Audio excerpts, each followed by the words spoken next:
आदरणीय बंधुओं, माताओं व मेरी प्यारी बहनों, राधे राधे।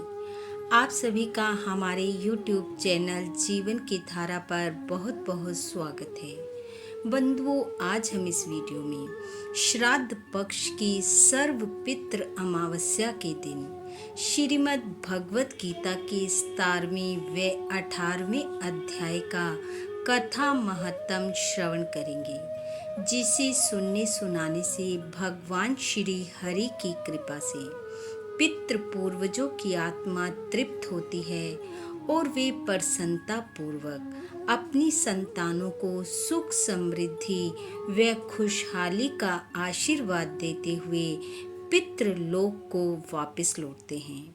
कथा महत्तम सुनने के बाद यदि आप हमारे चैनल पर नए हैं तो कृपया हमारे चैनल को सब्सक्राइब करें, बेल आइकन को प्रेस करें ताकि हमारी वीडियो की नोटिफिकेशन सबसे पहले आप तक पहुंचे। वीडियो को शेयर व लाइक भी जरूर करें। भगवान महादेव कहते हैं, हे पार्वती, मैंने तुम्हें गीता के 16वें अध्याय का महत्तम बतलाया। अब गीता के 17वें अध्याय की अनंत महिमा का श्रवण करो। राजा खड्गबाहु के पुत्र का दुशासन नाम का एक नौकर था। वह बड़ी खोटी बुद्धि का मनुष्य था।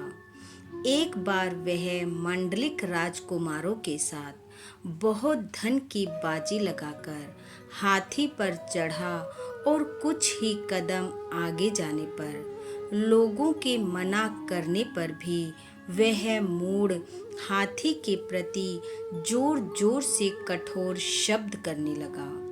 उसकी आवाज सुनकर हाथी क्रोध से अंधा हो गया और दुशासन पैर फिसल जाने के कारण पृथ्वी पर गिर पड़ा।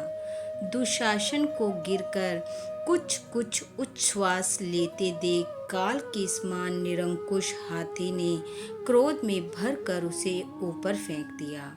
ऊपर से गिरते ही उसके प्राण निकल गए। इस प्रकार कालवश मृत्यु को प्राप्त होने के बाद उसे हाथी की ही योनि मिली और सिंहल द्वीप के महाराज के यहाँ उसने अपना बहुत समय व्यतीत किया। सिंहल द्वीप के राजा की महाराज खड्गबाहु से बड़ी मैत्री थी, अतः उन्होंने जल के मार्ग से उस हाथी को मित्र की प्रसन्नता के लिए भेज दिया। एक दिन राजा ने श्लोक की समस्या पूर्ति से संतुष्ट होकर किसी कवि को पुरस्कार रूप में वह हाथी दे दिया और उन्होंने 100 स्वर्ण मुद्राएं लेकर उसे मालव नरेश के हाथ बेच दिया। कुछ काल व्यतीत होने पर वह हाथी यत्न पूर्वक पालित होने पर भी असाध्य ज्वर से ग्रस्त होकर मरणासन हो गया। हाथी वालों ने जब उसे ऐसी शोचनीय अवस्था में देखा तो राजा के पास जाकर हाथी के हित के लिए शीघ्र ही सारा हाल कह सुनाया। महाराज, आपका हाथी अस्वस्थ जान पड़ता है। उसका खाना पीना और सोना सब छूट गया है। हमारी समझ में नहीं आता इसका क्या कारण है। हाथी वालों का बताया हुआ समाचार सुनकर राजा ने हाथी के रोग को पहचानने वाले चिकित्सा कुशल मंत्रियों के साथ उस स्थान पर जा पहुंचा जहां हाथी ज्वरग्रस्त होकर पड़ा था। राजा को देखते ही उसने ज्वर जनित वेदना को भूलकर संसार को आश्चर्य में डालने वाली वाणी में कहा, संपूर्ण शास्त्रों के ज्ञाता, राजनीति के समुद्र, शत्रु समुदाय को परास्त करने वाले तथा भगवान विष्णु के चरणों में अनुराग रखने वाले महाराज, इन औषधियों से क्या लेना देना है। वैद्यों से भी कुछ लाभ होने वाला नहीं है। दान और जप से भी क्या सिद्ध होगा। आप कृपा करके गीता के 17वें अध्याय का पाठ करने वाले किसी ब्राह्मण को बुलवाइए। हाथी के कथन अनुसार राजा ने सब कुछ वैसा ही किया। तदंतर गीता पाठ करने वाले ब्राह्मण ने जब उत्तम जल को अभिमंत्रित करके उसके ऊपर डाला तो दुशासन गज योनि का परित्याग करके मुक्त हो गया। राजा ने दुशासन को दिव्य विमान पर आरूढ़ एवं इंद्र के समान तेजस्वी देखकर पूछा, तुम्हारी पूर्व जन्म में क्या जाति थी, क्या स्वरूप था, कैसे आचरण थे और किस कर्म से तुम यहाँ हाथी होकर आए थे, ये सारी बातें मुझे बताओ। राजा के इस प्रकार पूछने पर संकट से छूटे हुए दुशासन ने विमान पर बैठे ही बैठे स्थिरता के साथ अपना यथावत समाचार कह सुनाया।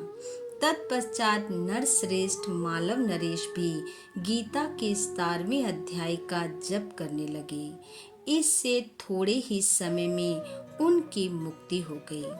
पार्वती जी ने कहा, हे भगवान, आपने मुझे गीता के 17वें अध्याय का महत्तम बतलाया, अब 18वें अध्याय का महत्तम भी सुनाइए।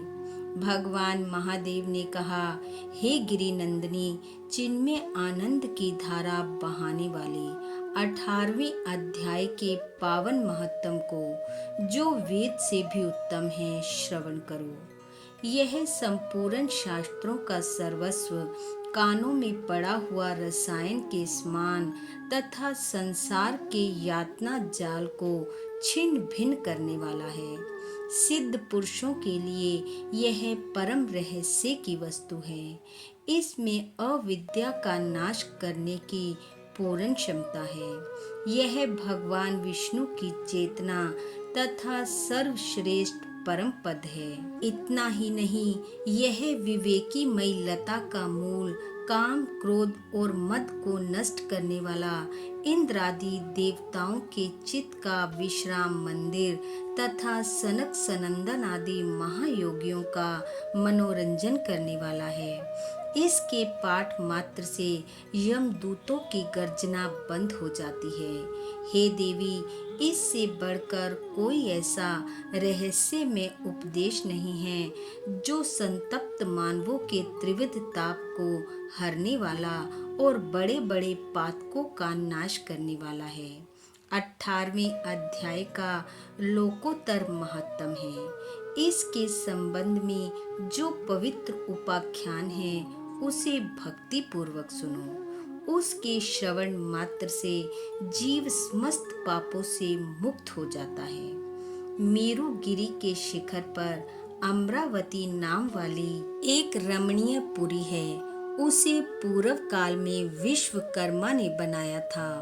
उस पुरी में देवताओं द्वारा सेवित इंद्र शची के साथ निवास करते थे। एक दिन वे सुख पूर्वक बैठे हुए थे। इतने में ही उन्होंने देखा कि भगवान विष्णु के दूतों से सेवित एक अन्य पुरुष वहां आ रहा है। इंद्र उस नवागत पुरुष के तेज से तिरस्कृत होकर तुरंत ही अपने मणिमय सिंहासन से मंडप में गिर पड़े।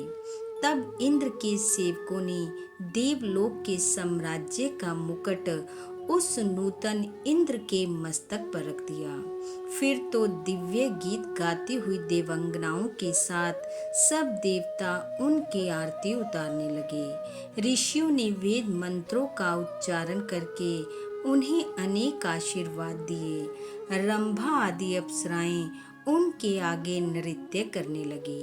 गंधर्वों का ललित स्वर में मंगल में गान होने लगा।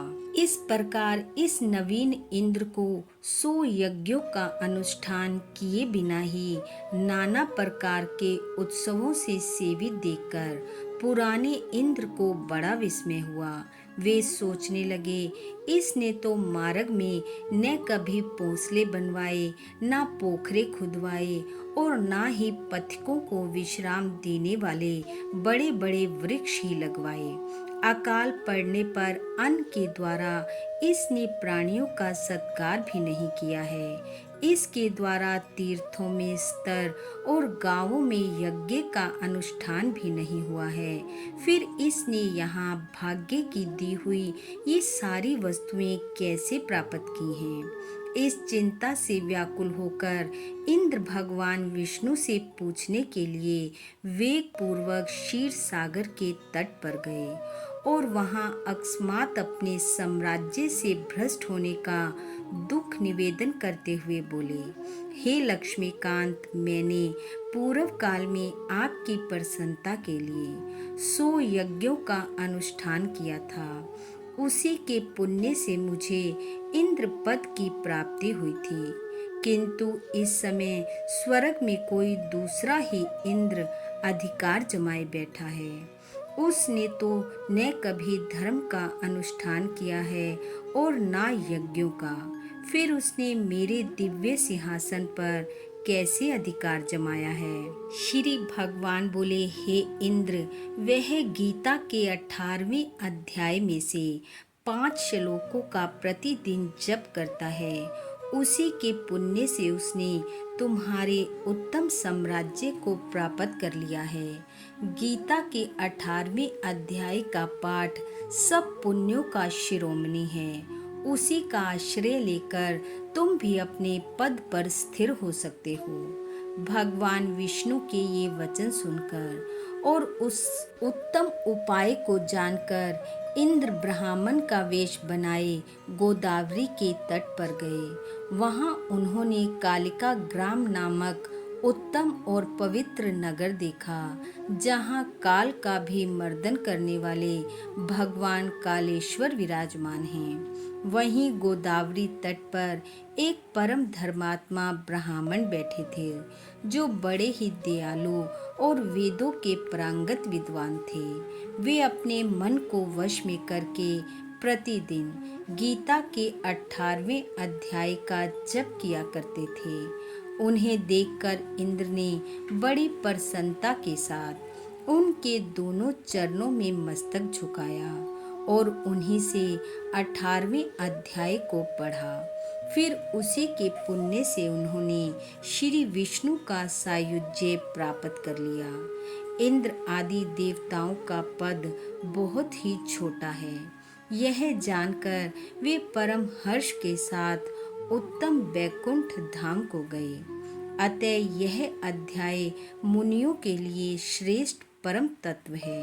हे पार्वती, गीता के 18वें अध्याय के इस दिव्य महत्तम का वर्णन समाप्त हुआ। इसके श्रवण मात्र से मनुष्य सब पापों से छुटकारा पा लेता है।